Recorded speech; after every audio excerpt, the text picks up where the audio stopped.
पुण्यातील स्वारगेट बसस्टँड परिसरात उभ्या असलेल्या एका शिवशाही बसमध्ये 26 वर्षीय तरुणीवर बलात्कार झाल्याची संतापजनक घटना ही उजेडात आली आहे। बुधवारी पहाटे 5:30च्या सुमारास ही घटना घडली आहे। या घटनेमुळे पुण्यासह संपूर्ण महाराष्ट्रात एकच खळबळ उडाली आहे। या संबंधीच्या माहितीनुसार पीडित तरुणी पुण्याहून फलटणला निघाली होती।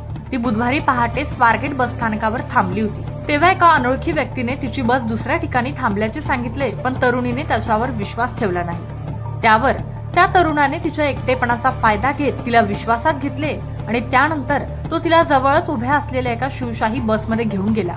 या ठिकाणी त्याने तिच्यावर पाशवी बलात्कार केला व इथून पळ काढलाय। या घटनेमुळे हादरलेल्या तरुणीने आपल्या एका मित्राला फोनवरून या घटनेची माहिती दिली।